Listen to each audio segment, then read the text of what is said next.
Hello, I am Kristin. Welcome to my channel, From Chronic Fatigue to Chronic Abundance.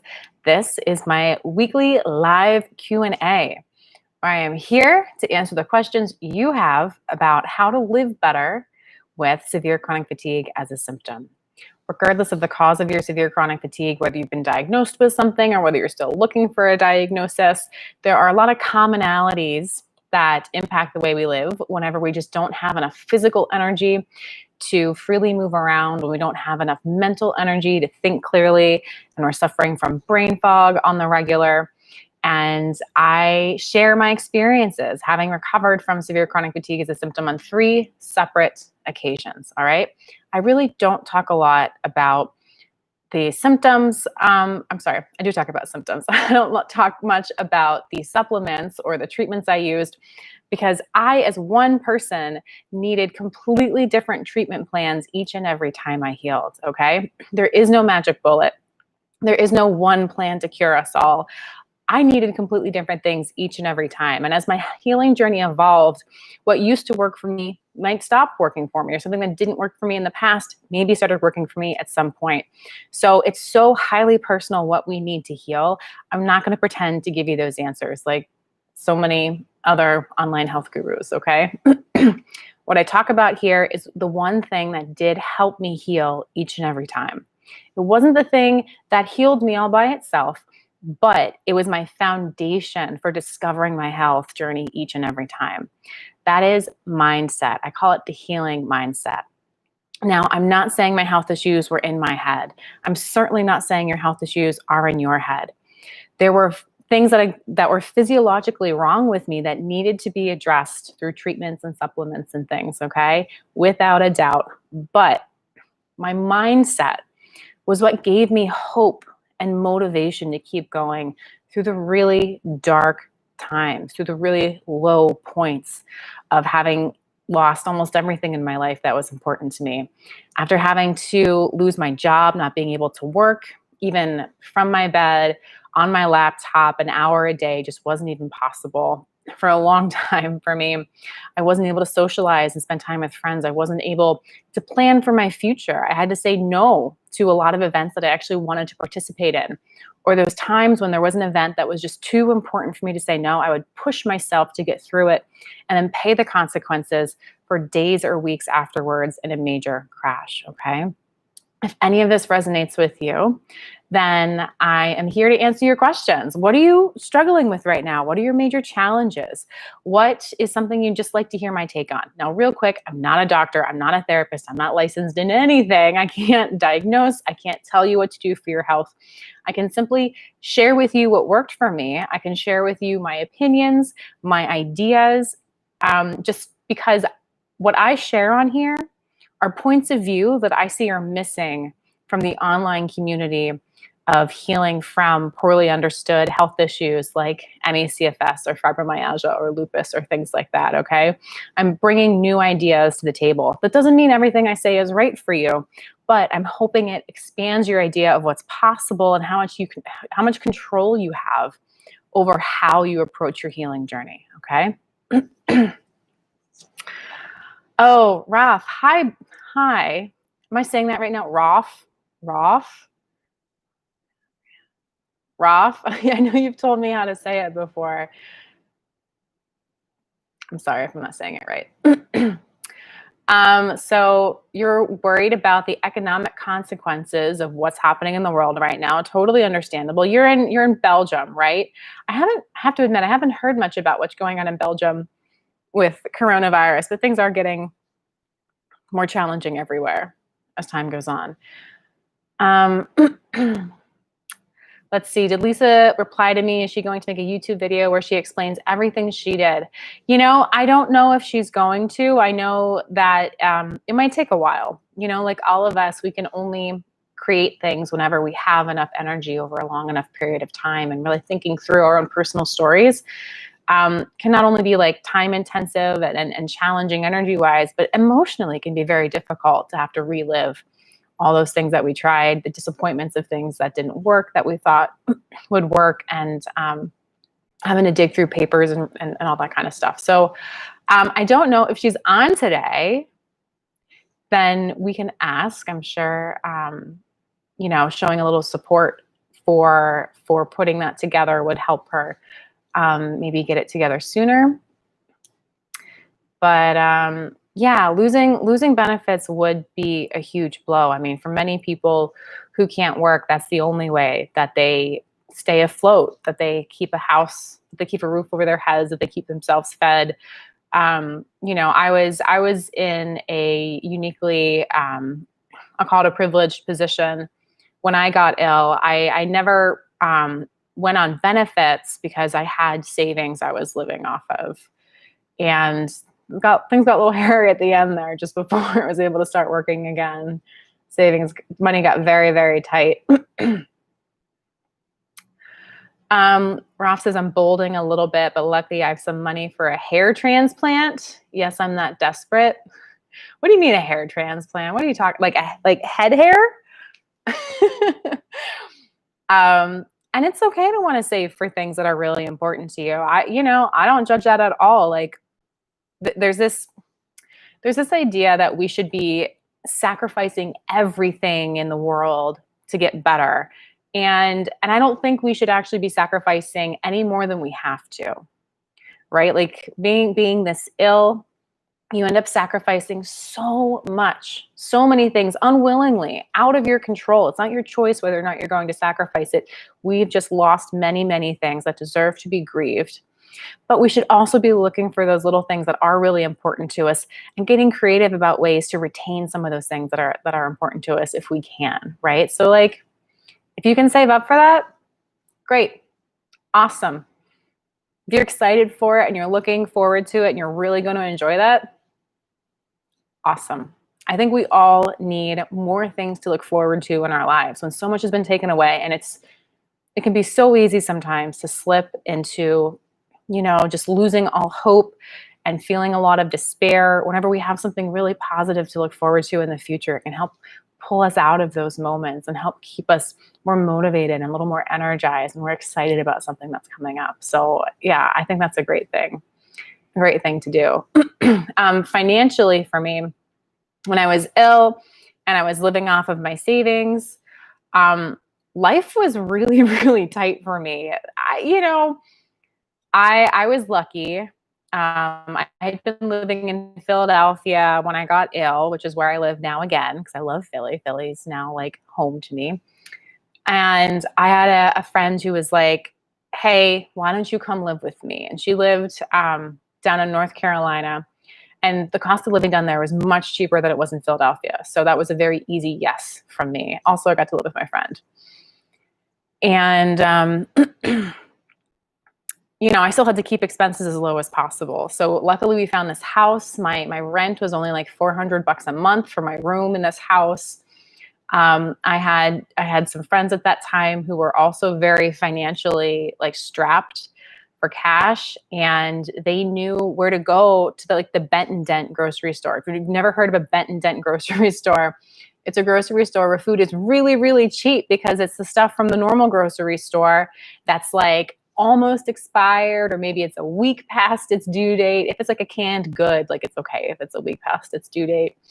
Or like the cans are damaged, or the produce doesn't look perfect. So they can't sell it in the normal grocery store, but for people who are on like an extreme budget, you can get groceries way, way cheaper at these Bent and Dents. So I'd do like my food shopping at places like that. I can remember literally doing clothes shopping at the dollar store. I was buying like canned fish and stuff from the dollar store on a weekly basis for my meals. I didn't have any money for furniture, so I slept on a borrowed mattress. Someone like was in like a bigger house and then like downsized, and they had this extra mattress they didn't have room for, so I got to use it for that year. And I didn't even have a bed frame. I just put the mattress on the floor. I think I used my friend's borrowed sheets, slept on that. I lived out of my suitcase for that entire year, meaning I just literally had my suitcase set up kind of as like my drawer. I had like one little closet where I did hang some stuff up in addition to like storing a lot of stuff inside my suitcase. But like I didn't even have money to spend on like a dresser and stuff. It just wasn't important enough for me to spend that kind of money. Um, you know, life was life. I wouldn't say life was bad though. And I honestly wouldn't say life was hard because by the time I moved down there, I was healing. My healing journey had started. So I was in that positive place of seeing progress from my efforts to heal. So it was really crazy time, of course. But like I was talking about with Ralph, like I wanted to have fun. So like, I'd plan stuff with my friends and I'd make it a point to have $15 to go get a burrito with them, or, to have $20 to go get a drink with them, to go out and enjoy that every now and then. And that cost was absolutely worth it because I have some great memories from those times that I did do those things. That required the extreme budgeting I did the rest of the time. And I have no shame about that whatsoever. I was doing what I needed to do to heal, to get by, to make my money stretch, and also still enjoy myself and create some good memories with my friends along the way. Oh, David, I always knew I didn't have CFS, even though I got diagnosed with it for years. You just wouldn't respond to brain rewiring. And it turns out you have Ehlers-Danlos. Yeah, I'm really sorry you were misdiagnosed like that, David. That's a really hard place to be because nothing anyone is going to tell you to do is going to be the right thing for you when you're misdiagnosed. You waste time, you waste energy, you waste enthusiasm and hope on things that aren't going to get you where you need to be. I'm so happy that you have the right answer. It sounds like you feel like this is the right answer for you. It sounds like you feel like this isn't another misdiagnosis for you, that Ehlers-Danlos is what you need to begin to treat. So, in that way, like my heart goes out to you for having to live through through years of misdiagnosis. But I'm also really excited for you to have an answer on how to move forward. If you're open to it, I think it'd be interesting to hear a little bit about how the treatment for Ehlers-Danlos looks. How is that different from like how you're being treated for ME/CFS, and what kind of recovery you can expect? That'd be great. Hi, Anna. So good to see you. Thanks for the comment on my other YouTube video today. Let's see. Wow. Raf, people who spend lots of money to get better don't end up doing well. They have the wrong mindset that a pill could make them healthy. Ralph, I've heard a lot of stories like that too, where people have gone to like these expensive doctors, these expensive treatment centers, and they get in this cycle where like they go and they start to feel better, but they'll either plateau or they'll have a crash and they'll go backwards, or the only way they feel better is if they continue going to see these doctors, where the doctors are kind of alleviating the symptoms short term, but not actually curing anything. And I'm sure there are some people out there who are helped by these practitioners, but I've just heard way too many stories where people are left feeling lied to, taken advantage of, like they wasted their money, they wasted their time. So many people end up coming out more ill than when they went in, that it's something I never personally pursued because I didn't see enough success stories from places like that, where they think they can just go in and have a treatment plan prescribed to them and feel benefits from it. I mean, like if it were that simple, we'd know what that plan is by now. There've been enough people trying enough things for long enough that we would know if there was one thing that was going to help us all. And it's not there. Okay. Or the technology for that hasn't been developed yet, or whatever. Like we don't have it today. And I think that's a really good point that you bring up, because the people I personally know who have healed have all had the mindset that this is a journey of discovery. We need to discover what we need, and we're going to need lots of different things. And what we need is going to change over time, and being comfortable with that process, not liking the process, not being happy about the process, but accepting that this is the way forward, that this is the way to heal. And that's been my own experience all 3 times that I've healed as well. Ralph, maybe it wasn't the dopamine detox. Maybe it's the thing that led to the motivation to be so hardcore. e.g. my neighbor saying hi to me, and that not only motivating me, but also making me feel included. Maybe the benefits were in there. Yeah.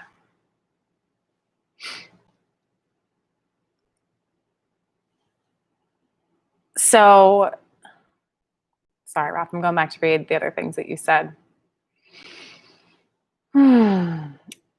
So, yeah, feeling the importance of feeling like you're part of a community is a need. I know we have a lot of people who say they're lone wolves, who say they don't need anybody, who say they could like be hermits up in the mountain. Um, but the truth is, like, as humans, to be fully expressed, fully healthy humans over the long term, we need community. We need other human beings. We can't exist without them. We can't exist on our own. So, like, when you look at evolution, there have been benefits to this feeling of community and to a very negative feeling when we're excluded from community. So, there's a lot of ideas around there about how, like, when we feel good as being part of a community, it's because we've become wired to feel good, because that is a survival trait. And it's a survival trait not only in the physical, like, I'm less likely to be eaten by a tiger if I have 10 other humans around me sense. It's become such that these feel-good hormones are released whenever we feel like we're part of a community. We get that serotonin, oxytocin, dopamine, all of these good feeling things are generated in our bodies that also support and promote health, and allowing our bodies to be in the rest and digest nervous system response instead of staying in the cortisol-based stress response. Like, whenever we don't feel like we're part of a community, that can actually be generating more stress hormones in our body on an ongoing basis, which of course is going to be counter to anything we do to help ourselves heal with severe chronic fatigue. You had an amazing 2 months after that hardcore one day. That's amazing. So it's only natural you wanted to reproduce these results. Completely agreed. Completely agreed. Not only because they're great results, but because you felt good. Like, even if we don't objectively have results, but we just feel good, of course we're going to want more of that in our lives. Of course, completely natural. In fact, not only natural, but healthy to want that, to feel good, to want progress. No doubt. So if we have anyone new on the live stream today, the way this works is you can just type up your questions, pop them in the chat box, and I'll answer them. At least with my take on the answers. As always, I try to caveat everything I say. Because I don't believe I have all the right answers, but I think I have some really good strategies and ideas and guidelines to share, which is why I'm here. But the only way you'll know is if you ask me some questions and, evaluate the responses for yourself. So no question is too big or too small or too weird or too personal or too anything. Like, it all goes. If it's a challenge for you, living with severe chronic fatigue as a symptom, I'll more than likely be happy to talk about it. Ralph, yes, I'm worried a lot about how I can have a healthy social life and whether it's necessary to heal. I hope not, because I don't see myself having an active social life. So here's the thing. What you're going through is not unique at all. Most people, if not almost everyone who is living with severe chronic fatigue for prolonged periods of time, see their social circles shrink, see their social life nearly evaporate. The number of people they get to communicate with regularly dwindles as people don't understand as they move on with their lives. As, bad blood happens and misunderstandings and doubt and all those ugly things that are unfortunately part of relationships when one person has really severe, poorly understood health issues. So what a lot of people have found is that maybe it's not optimal, it's not our ideal, but people find community online. They find a good core group of people to spend more time with, to text, to send emails to watch movies with remotely. And that wasn't something I did much of. I I was very much a loner when I was still living in Philadelphia the first time I got ill. Really, the only person I got to interact with on any regular basis was my boyfriend at the time, who was abusive, as I've talked about, so not a great situation. And after I moved, I would always have like one or two roommates that I was living with who were my friends. So while I didn't socialize with them a lot, they were at least around.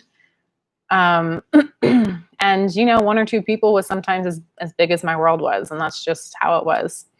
Not ideal, but that's what it was.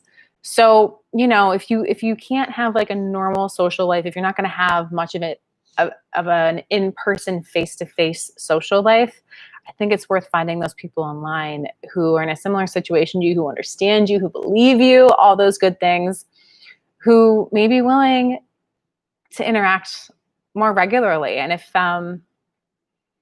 I know you're not in the Facebook group anymore. I know you left Facebook because that wasn't working for you, but there are other groups online. And I think there's a lot of toxicity and victim mindsets in those groups. But I think it is still possible to find great people to connect with in those groups as well.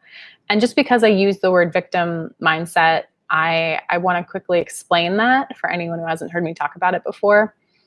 So when I talk about like victim mindset, these are people who are dwelling on how unfair this is, who are looking to point their finger at somebody, who spend more of their energy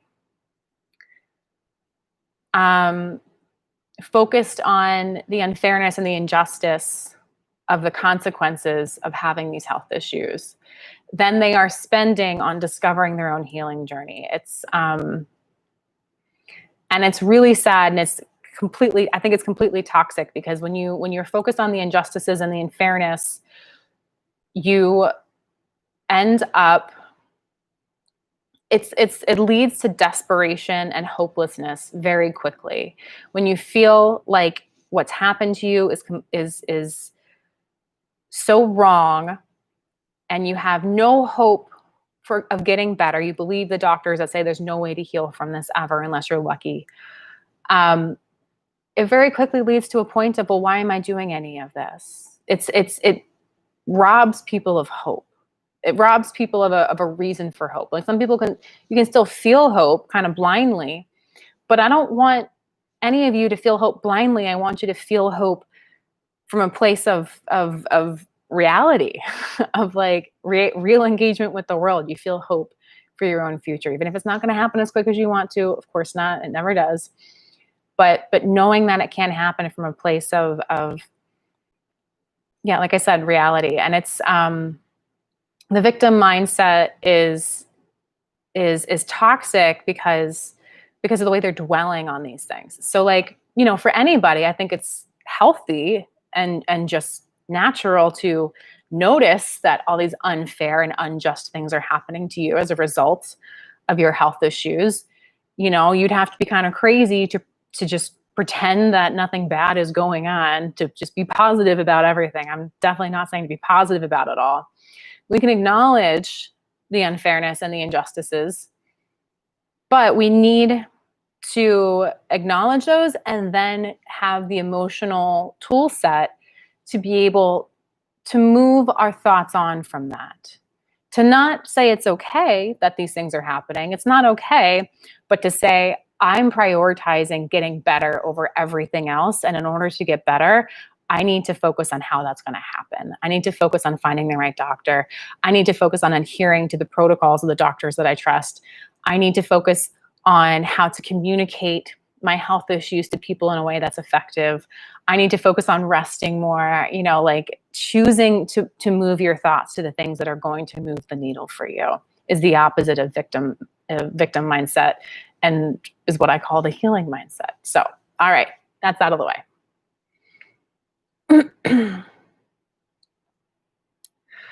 Anna has no questions, but again, some update if you're interested. Anna, I think we're all interested in your update. We definitely are. Because you've had some really interesting updates with the iodine diagnosis and then needing to switch doctors and all this stuff going on. Ralph says, I don't like Facebook as a replacement of, so I know I'm with you. Facebook's not a replacement, but it can be a place to find other people to interact with. Like if you can find like a texting buddy or an email buddy or a FaceTime buddy, that can be really beneficial. And you can find those people on social networks, as it turns out. Scrolling is stressful, and anticipating notifications actually raises cortisol. I feel you. You're correct. You're correct in all that. I'm going to hop down to Roth, and then I'll come back to Anna. I like to meet friends on a language learning app. That's cool because you have an excuse for talking, which is great because you don't have a lot to talk about when your world becomes so small. I think that's a really smart strategy, Roth. I think that's a great place because then you have that instant connection between you. And like you said, you have an excuse to talk. I don't know if you're talking in the new language that you're learning and what kind of language barriers could come up as a result of that. That might be a little bit tricky to play, but it sounds like, yeah, it sounds like a great way to just meet interesting people. I'm so happy you found that. I mean, honestly, like, is there anyone in here that likes that idea that Roth shared of like, you know, he's using a language learning app? Is there some other like, you know, something you do have an interest in that you are able to spend a little bit of time on, where you could make a social thing out of it and maybe connect with other people you get to communicate with, even if it's not going to be in person? You know, what other kinds of interests do you have that you think you could look up online and maybe find a community to interact with and socialize with? It's a question to you. Anna says, this month I actually felt some significant improvement. Your colds stopped, your energy increased, you can do breakfast for yourself, you can cook with a friend, talk on the phone for an hour, and you can walk, or I'm going to assume, or you can walk for 10 minutes. Anna, that's amazing. That's amazing. Like, this is real progress for you. Real progress to be able to just walk for 10 whole minutes without having to worry about what's going to happen. I love it. It looks like you have some more autonomy, some more freedom back in your life. Oh man, that's great. So like, yeah, we want to hear what is helping you feel these improvements. Because just like when I share what I did, it doesn't mean that like what is working for Anna is necessarily going to work for you. But let's talk about what is working, and it gives us ideas we can take back to our doctors to talk about, do you think this could be right for me or not? So an example, you know, Anna was diagnosed with this iodine deficiency after she heard me talking about my iodine deficiency. I had a very, very severe iodine deficiency that was diagnosed 10 years ago at the very beginning of my health issues. When we found the iodine deficiency, it was the first thing I was ever diagnosed with. And we just kind of assumed that like, oh, it's iodine. Once you take iodine, all of your problems are going to disappear. And the truth is no. Iodine initially made me feel amazing for like a few days, maybe a week. And then I was right back to where I was. It had really made just like a very marginal improvement in my overall symptoms. You know, long-term supplementing with iodine did a few key things. It stopped my piercings from becoming infected. So like, you know, anyone who has piercings, if you've had them for a long time, I got my ears pierced when I was like 6 or 7. They should never become infected again the rest of my life. They're so established, but like they were becoming infected all of the time, no matter how much I cleaned them. And that stopped happening with the iodine supplementation. I stopped getting sick all the time, kind of like Anna was experiencing. I got cold after cold after cold for a while. That stopped happening. And I'd been sleeping 14 hours a day, 14 hours a day. And then I didn't need to sleep as much after I started the iodine supplementation. I was able to do, you know, like a normal, like 8 or 9 hours. And I still was extremely fatigued. I still couldn't walk freely. I still had a lot of brain fog, like all those, like, you know, CFS type symptoms were still there. And we just thought that those were all related to iodine deficiency until we saw that that just didn't solve everything. However, there's someone else on who shows up regularly to these live streams, Nika, who was like, oh, well, you know, Kristin had iodine deficiency, Anna had iodine deficiency, maybe I have it too. So she went and got tested, which is the right thing to do. And it turns out she's not iodine deficient, like her iodine levels are fine. So when I do talk about what's worked for me, it's about ideas. It's not about a prescription. It's about let's all kind of help each other discover what we need. But primarily, let's do that by working with our doctors and other wellness and health practitioners.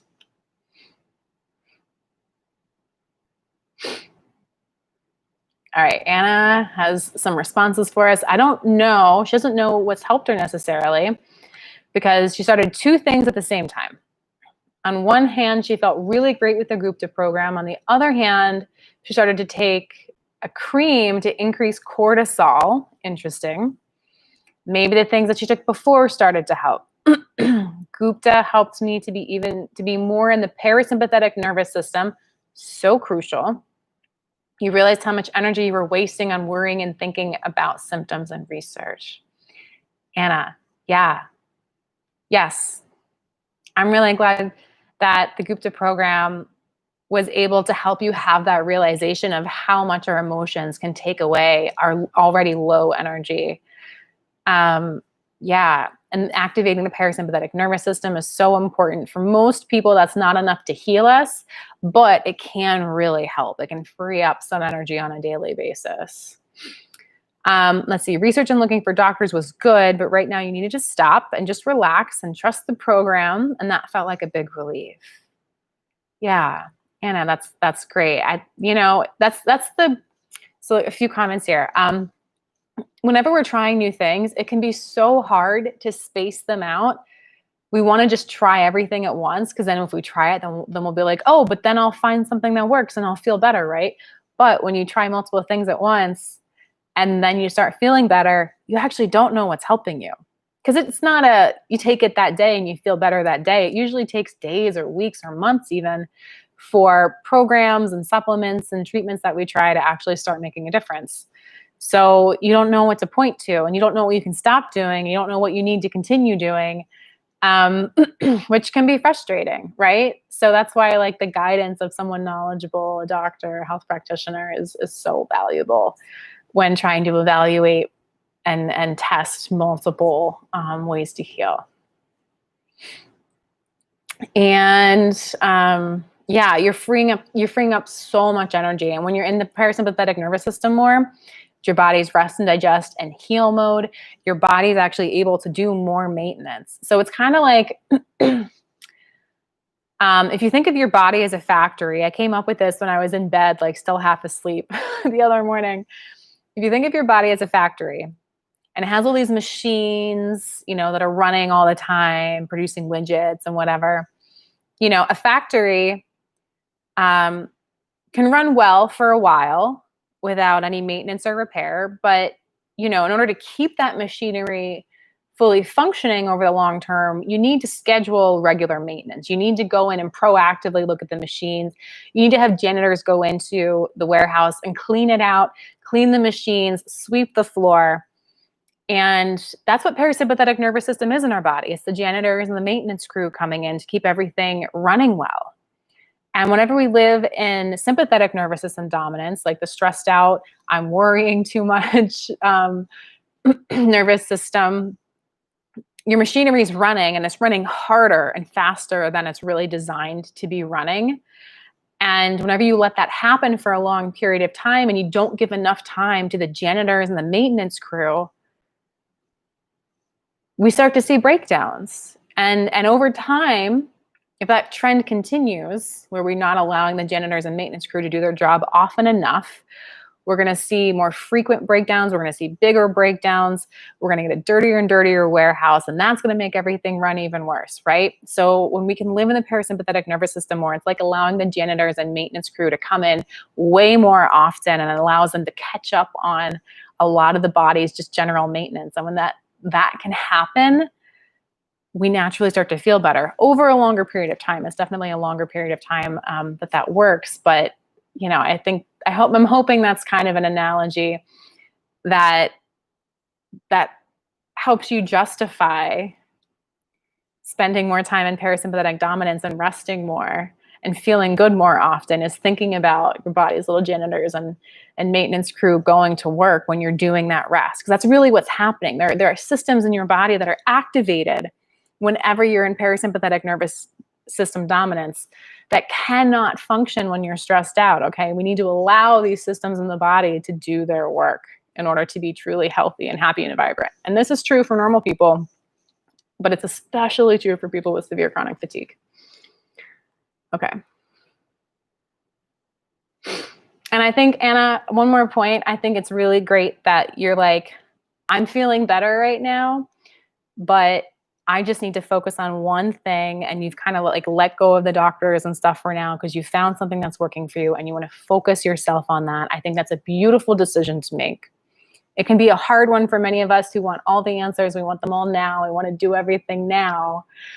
But like you're seeing, it can be emotionally freeing and energizing to let some stuff go.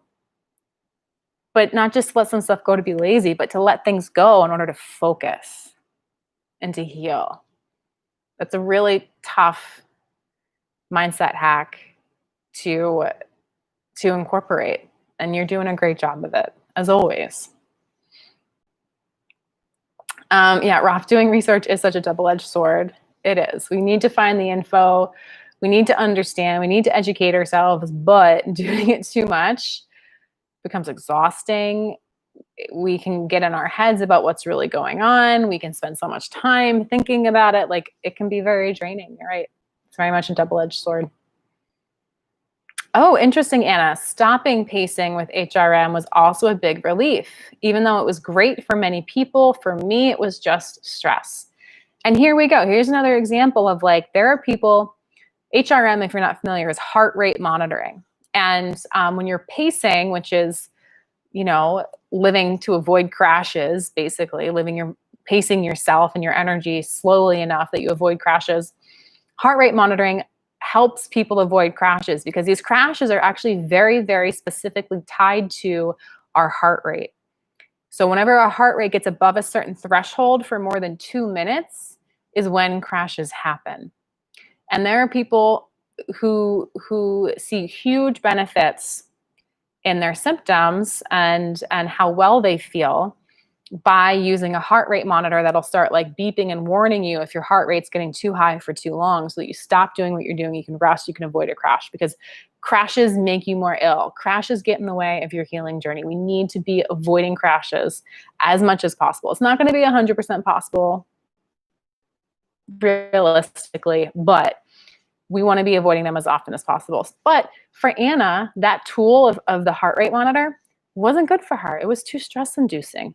And that's okay because it's not about one thing that's supposed to work for everybody. And, you know, Anna's not bad or wrong for, you know, saying this doesn't work for me. You know, and I say that because I used to be of the mindset that, well, this is supposed to work.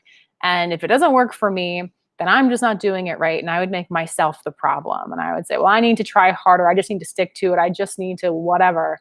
And I drove myself crazy doing that. I ran myself ragged thinking that way. And like Anna's doing, like I've learned to say, maybe this doesn't work for me and that's okay. And just to release it, you know, and move on. So Anna, I love what you're sharing. Love it so much. Ralph has a question for everybody here. Can pain and sadness be addictive? I'm going to give some time for other people to weigh in on this one before I come back to it. So, yeah, would love to hear what you guys think about that. Can pain and sadness be addictive? Let us know in the chat. Ralph paces with the best monitor, my brain, or I should say my body. Yeah. That was what I paced with. I didn't learn about heart rate monitoring until I was coming out of my third health crisis. So it wasn't something that I used during my healing, and I learned to pace by evaluating my symptoms. But for others, it's a godsend. Let's see. Anna says, I'm not sure whether Gupta would have helped me that much 6 months ago. But since I already had a lot of blood work and supplements, it was right for me to stop further searching and just relax. Yes, Anna, again, this idea that what's right for us can change over time.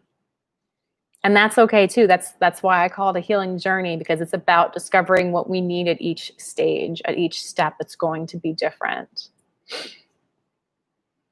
Anna, I just wish that somebody would tell me, relax. I promise everything will be better. Okay. And that is what the program did for me. Oh, that's so wonderful. Oh, Anna says, yes, my brain turned out to be the best monitor for me as well.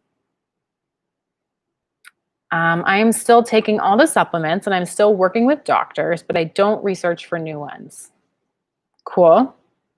Also, this detective work about where does that symptom come from? Oh no, I think I overdid it, was making me worse. That's a big realization, a really hard realization to come to, because so often we can feel like we have to think about these things. We have to do this research. We have to know. And it's the only way to get better.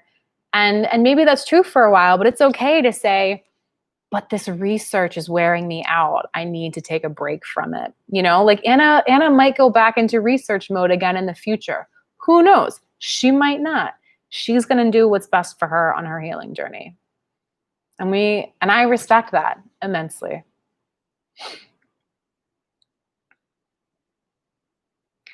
Now it is like, don't worry, you're not going to get sick. And even if it's okay, I will rest and it will be fine. Yeah. It's such a hard place to be, to take that pressure off, but it's a very healing, very calming place to be when we can take that pressure off of ourselves. So like Anna, once again, you're being a wonderful example to the rest of us of how facing some of these hard truths and learning how to let go of worry and relaxing into the process can be a really helpful tool as we discover what we need to get better. Thank you for sharing with us, and thank you for being that example.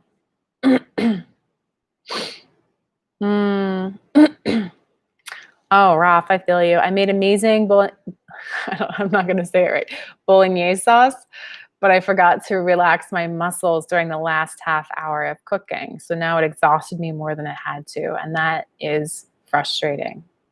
Very frustrating. So hard to forget to rest enough, to forget to do something as seemingly simple as relaxing your muscles in order to avoid the after effects of doing so. I'm glad you were cooking though. I'm glad you got to do something. And it's just about like, okay, you learned your lesson, and next time you cook, you're going to do better about remembering to do that little extra step to care for yourself.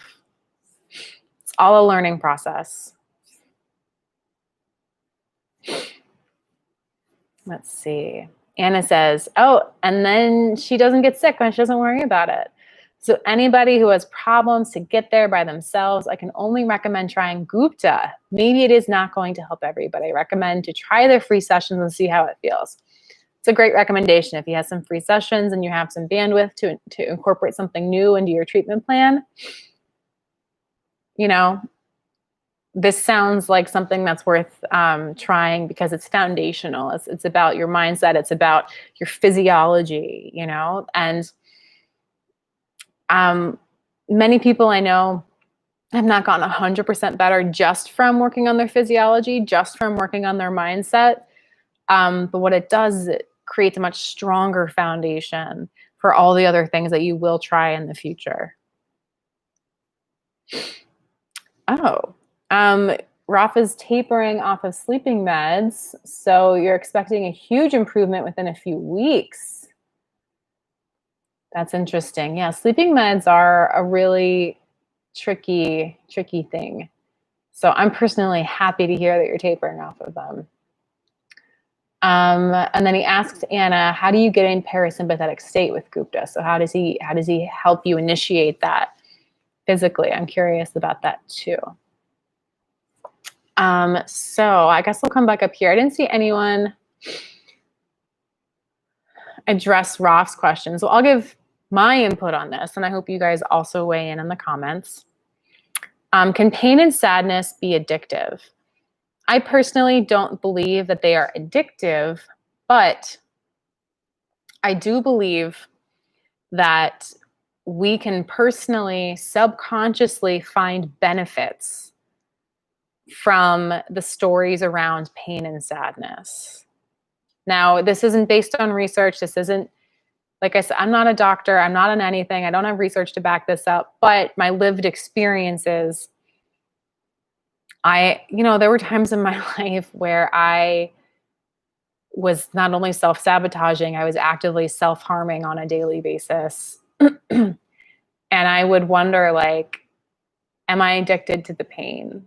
Or I'd be so sad all the time and I'd have these awful, like, negative thoughts in my mind that would make me sad. And I'd be like, am I addicted to this? That thought has crossed my mind more than once in the past. Not recently. Thankfully. I just noticed that. Like, yeah, it hasn't happened in a long time. But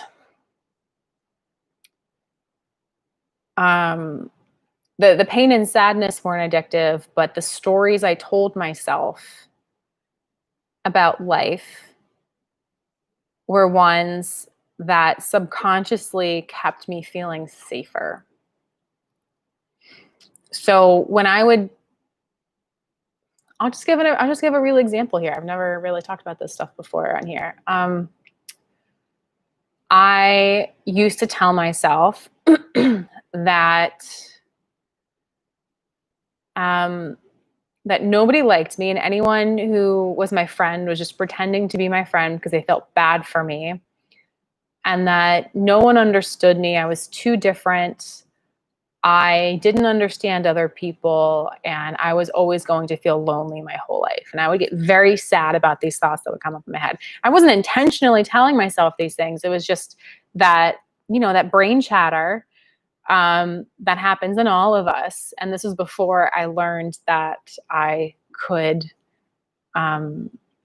manage those thoughts and turn them into positive ones. I just felt like I lived at the whim of what happened in my brain, and whatever my brain said felt very true. So I used to live wrapped up in really, really devastating self-talk that was that negative. And those feelings of sadness would overwhelm me and keep me isolated and prevent me from reaching out to people and prevent me from trying to relate, prevent me from going out at night sometimes. Like, it really got in the way of my life. And the more isolated, the worse I felt, the more sad I felt, the more those voices would happen, because it was a self-fulfilling prophecy, essentially, in hindsight. And I lived like that for many, many years. Very, very sad about that for many, many years. And I still had friends. People who showed me how much they actually cared about me, but my thoughts felt so real. And they kept happening. There was something I kept doing to myself. It was the way I kept feeling. And what I eventually learned after years and years and years of working on this stuff is that there wasn't like an addiction to pain and sadness in me. Even with the self-harm, it wasn't an addiction to pain, to suffering. It wasn't that at all. It was that by telling myself that I was just this way, by telling myself that I was just too different and I was too unrelatable and I was too unlikable, that kept me safe from trying. When I believed that, my brain told me that I was just unlikable, and I believed that, it meant I never had to get uncomfortable enough to go try to relate to people, to try to build deeper friendships. Because trying to build deeper friendships was something that was so scary to me, I couldn't even contemplate it. And there was like almost, it wasn't an addiction to that story I told myself either. It wasn't an addiction to avoiding working on friendships. It was I was subconsciously keeping myself safe through that sadness and that pain of loneliness.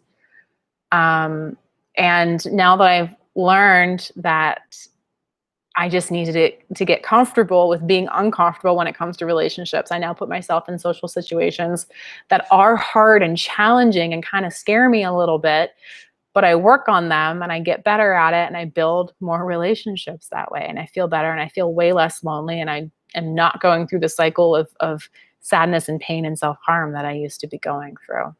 So that's where my answer comes from, is that I don't think pain and sadness are addictive. I think the stories we tell ourselves are serving our subconscious in some way. They're keeping us safe in some way. And the pain and the sadness are just symptoms of avoiding some major discomfort.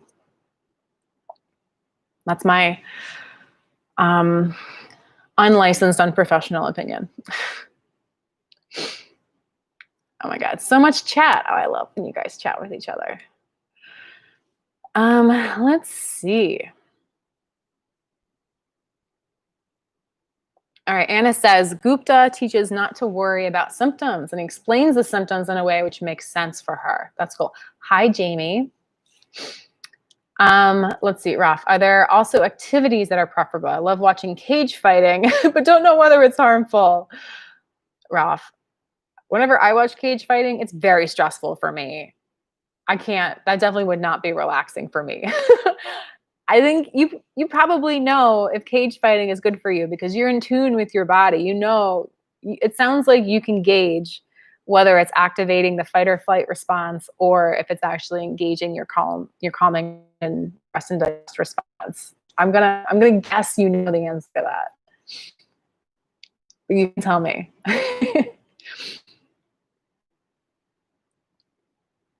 Raf says that can be very reassuring, Anna. And hey, Jamie, long time no see. How's life? Jamie, pain and sadness can become part of your identity. Yes, the story I shared, being a loner, was definitely part of my identity. Losing your identity can be threatening. Agreed. So I can see why people need pain and sadness. Without it, they have to redefine themselves. That is deep, Jamie. That is deep. That is true from my own lived experience. I love how you said that. I'm glad life's good. Raf, maybe you can try and, I lost it. There we go. Raf, maybe you can try and watch some videos, but I think it only works if you really believe and let go of being skeptical. Yeah, that's true. Raf, I also feel too different in a way that I'll never be able to have friends like I used to. I'm not skeptical towards programs that work on mindset. I'm more skeptical towards pharmaceutical treatments. Anna says they also have a buddy program. We can find a person and exchange numbers and support each other. Oh, that's beautiful. That's beautiful. I'm so glad Gupta does that. Wow. That's fantastic. Raf says I will watch it this weekend, Anna. Anna says, great. Yes. Wonderful. Let's see. And it says the Gupta program is paid, but if it does not help you get your money back, that is phenomenal. The buddy program is free, but you need Facebook. Yeah, I like Anna's idea, Ralph, of maybe creating a Facebook group that's only for the very limited number of people you actually want to interact with on Facebook. Like my group, you know, I post in there once a week. Maybe someone else posts in there during the week. We'd love to have your interaction in there more often. And then if you had that for your accountability buddy, the notifications would be super minimal. I've actually, do I have my phone with me? No, I don't have it on me right now. But I've actually turned off my Facebook notifications on my phone. They don't come through. I never get notifications, and it's just kind of like when I remember to check Facebook throughout the day, or whenever I want to check Facebook throughout the day, then I open the app and all my notifications are still inside the app. I just don't see them on my phone, and that helps my peace of mind. So I really relate to what you were talking about, Raf, about needing to get away from those notifications. Oh, you just, okay. So you have it, you just don't use it to watch other people. Okay. Raf says, I don't feel like cage fighting is winding me up as much as other people. That's cool. Like, it's all about like what your body is telling you and trusting that. And if your body tells you that that's actually something that relaxes you, then that's cool. And you should be fine. You know, activities, when it comes to like what should I do and what shouldn't I do, we can often get a little prescriptive around like, oh, well, what's pacing and what's not pacing? If I do this, am I still pacing? And the answer is always going to be, well, what does it do to your body? How does it make you feel? What does it do to your heart rate? You know, and whatever it does to your body is going to be the answer. Like, is it activating your stress response, or is it activating your calming response? Is it increasing your heart rate or decreasing your heart rate? That tells you if it's good or bad. So if cage fighting is good for you, Raf, you might be 1 in a million, but that's cool. All right, we're almost coming up on the hour here. I am going to have to jump because I have been in like meetings all day. My business is starting to take off, you guys, and it is so exciting for me. Oh, the best feeling in the world.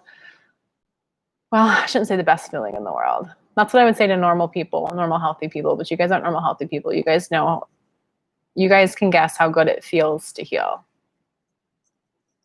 It's not as good as that feeling, but it's pretty close when my business takes off. Jamie says, congrats, thanks. Ralph says, also UFC gives you lots of podcast material to talk about with your brother. So even if it's a slight stressor, it's worth it because I don't watch fights every day and it gives me so much back. There you go. That sounds like a great trade-off to like, you know, help that relationship with your brother. Only watching trashy comedy podcasts gets old. Yeah, it does. As someone who used to watch too much trashy TV, it gets old. Very old. Awesome. All right. Well, as always, sending everyone so much love and health. Oop, I hit that again. So much love and health. We're going to be here next week, next Thursday, 1 p.m. Eastern. I have all of July's episodes scheduled. So if you go to my channel, if you go click on, you know, my little, I don't know, whatever. I don't know. Actually, I don't know what your screen looks like from here. But if you go to my channel, you can go sign up for reminders for all of the upcoming July live Q&As so you don't miss any. And I kind of want to let the conversation happen for a minute now. So maybe I'll just like chit chat until you guys are done. Dan Pena's material. I have to look up Dan Pena. Jamie, that's so funny. Ralph can get in the cage when he's better. You can become a pro fighter. Oh, Dan Pena. Pena. An American businessman. Oh, interesting. So Quantum Leap Advantage. Oh, he's the $1 trillion man. High performance executive business success coach. Probably a lot of great mindset work in there.